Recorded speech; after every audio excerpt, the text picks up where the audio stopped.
დაპირებისამებრ გთავაზობთ ინფორმაციას ხშირ და გავრცელებულ დაავადებებზე და მათ სიმპტომებზე. უყურეთ ვიდეო ახსნას, მიიღეთ მეტი ინფორმაცია და თუ ნახავთ, რომ თქვენს გაქვთ მსგავსი სიმპტომები, მოიწერეთ კომენტარები და დასვით კითხვები. აგორაფობია. აგორაფობია შფოთვითი აშლილობაა, რომლის დროსაც ადამიანი განიცდის ინტენსიურ შიშს და შფოთვას ისეთ სიტუაციებში ან ადგილებში ყოფნისას, საიდანაც თავის დაღწევა რთული ან უხერხული იქნება, ან სადაც დახმარების მიღება გაძნელდება პანიკის შეტევის შემთხვევაში. ასეთი სიტუაციები შეიძლება იყოს საზოგადოებრივი ტრანსპორტი, ღია სივრცეები, მოედნები, ხიდები, დახურული სივრცეები, მაგალითად მაღაზიები, კინოთეატრები, ხალხმრავლობა, რიგში დგომა, სახლიდან მარტო გასვლა. აგორაფობიის ზუსტი გამომწვევი მიზეზი უცნობია, თუმცა როგორც წესი, საქმე გვაქვს ფაქტორთა კომბინაციასთან. გენეტიკური წინასწარგანწყობა, თუ ოჯახის წევრს აქვს აგორაფობია ან სხვა შფოთვითი აშლილობა, იზრდება ამ დაავადების განვითარების რისკი. პანიკური აშლილობა. აგორაფობია ხშირად ვითარდება პანიკური აშლილობის ფონზე. პანიკის შეტევების განმეორებითი გამოცდილება იწვევს შიშს, რომ შეტევა შეიძლება განმეორდეს ისეთ სიტუაციაში, საიდანაც თავის დაღწევა რთულია.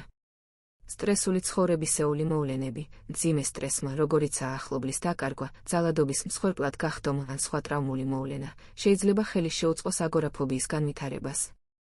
პიროვნული მახასიათებლები. ზოგიერთი ადამიანი უფრო მიდრეკილია შფოთვითი აშლილობებისკენ, მაგალითად, ისინი, ვინც არიან ნევროტულები, პესიმისტები, ზედმეტად მგრძნობიარეები ან აქვთ დაბალი თვითშეფასება. ტვინის ქიმია. შესაძლოა როლი შეასრულოს ნეიროტრანსმიტერების ქიმიური ნივთიერებები, რომლებიც ტვინში სიგნალებს გადასცემენ დისბალანსმა. აგორაფობიის სიმპტომები შეიძლება იყოს როგორც ფიზიკური, ასევე ფსიქოლოგიური. ფიზიკური სიმპტომები. გულისცემის აჩქარება, სუნთქვის გაძნელება ან ქოშინი, ოფლიანობა, კანკალი, გულისრევა ან დიარეა, თავბრუსხვევა ან გონების დაკარგვის შეგრძნება, მკერდის ტკივილი ან დისკომფორტი, კიდურების დაბუჟება ან ჩხვლეტა, ცხელი ან ცივი ტალღები. ფსიქოლოგიური სიმპტომები. ინტენსიური შიში ან შფოთვა ისეთ სიტუაციებში მოხვედრისას, საიდანაც თავის დაღწევა რთული იქნება. შიში იმისა, რომ პანიკის შეტევა მოხდება საჯარო ადგილას და გამოიწვევს სირცხვილს ან უმწეობას. შიში იმისა, რომ დახმარებას ვერ მიიღებენ, თუ ცუდად გახდებიან. შიში მარტო დარჩენის. დამოკიდებულების გრძნობა სხვებზე, საჭიროება, რომ ვინმემ გააცილოს სახლიდან გასვლისას. სიტუაციების თავიდან არიდება, რამაც შეიძლება გამოიწვიოს პანიკის შეტევა. სახლში ჩაკეტვა უკიდურეს შემთხვევაში. აგორაფობიის დიაგნოზს სვამს ფსიქიატრი ან ფსიქოლოგი პაციენტის სიმპტომების, სამედიცინო ისტორიისა და ფსიქოლოგიური შეფასების საფუძველზე. დიაგნოსტიკური კრიტერიუმები მოიცავს. აღნიშნული სიტუაციებიდან ორ ან მეტ სიტუაციაში გამოხატული შიში ან შფოთვა. შიში ან თავის არიდება ამ სიტუაციების, რადგან პიროვნს ჰგონია, რომ გაუჭირდება თავის დაღწევა ან ვერ მიიღებს დახმარებას პანიკის სიმპტომების ან სხვა უხერხული სიმპტომების გამოვლენის შემთხვევაში. ეს სიტუაციები თითქმის ყოველთვის იწვევს შიშს ან შფოთვას. ამ სიტუაციების აქტიური თავის არიდება, თანხლების აუცილებლობა, ან ამ სიტუაციებში ინტენსიური შიში შფოთვის ატანა. შიში ან შფოთვა არ შეესაბამება რეალურ საფრთხეს, რასაც ეს სიტუაცია წარმოადგენს. შიში, შფოთვა ან თავის არიდება გრძელდება ტიპურად 6 თვე ან მეტ ხანს.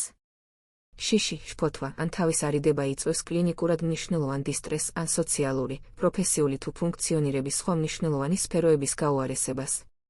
მნიშვნელოვანია გამოერიცხოს სხვა სამედიცინო მდგომარეობები ან ფსიქიკური აშლილობები, რომლებმაც შეიძლება გამოიწვიოს მსგავსი სიმპტომები.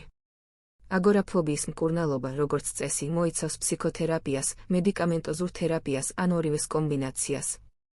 ფსიქოთერაპია. კოგნიტურ-ბიჰევიორული თერაპია, CBT არის აგორაფობიის მკურნალობის ყველაზე ეფექტური ფსიქოთერაპიული მეთოდი. ის ეხმარება პაციენტს ამოიცნოს და შეცვალოს ნეგატიური აზრები და რწმენა, რომლებიც ხელს უწყობს შფოთვას. ისწავლოს რელაქსაციის ტექნიკები, სუნთქვითი ვარჯიშები, პროგრესული კუნთოვანი რელაქსაცია. თანდათანობით დაუპირისპირდეს შიშის გამომწვევ სიტუაციებს, ექსპოზიციური თერაპია.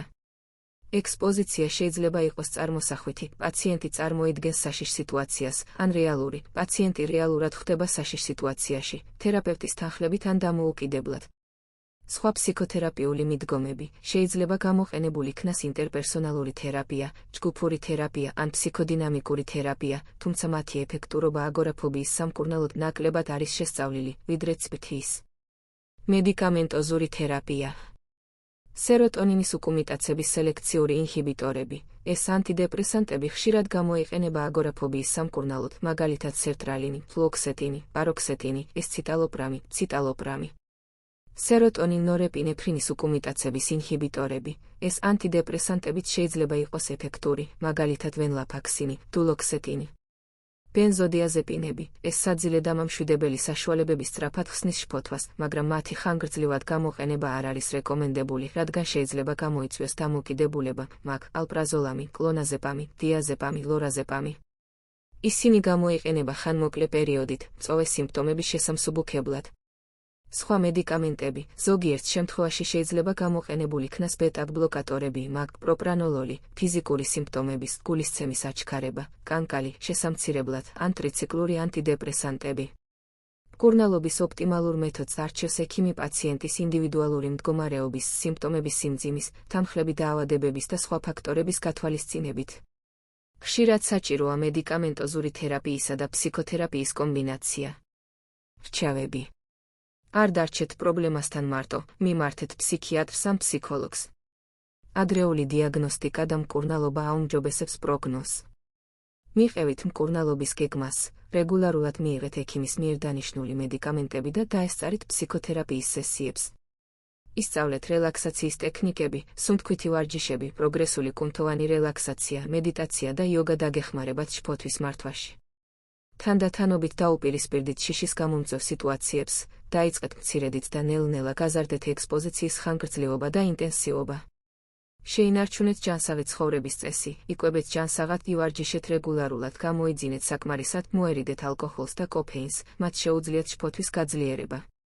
შეუერთდით მხარდამჭერ ჯგუფს, აგორაფობიით დაავადებულ ადამიანებთან ურთიერთობა დაგეხმარებათ, თავი იგრძნოთ ნაკლებად მარტოდ და მიიღოთ პრაქტიკული რჩევები.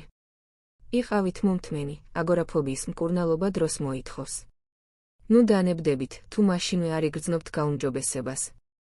აგორაფობია სერიოზული, მაგრამ განკურნებადი დაავადებაა.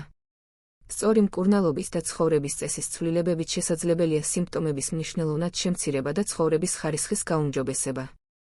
დასვით თქვენი კითხვები ჯანმრთელობის შესახებ კომენტარებში.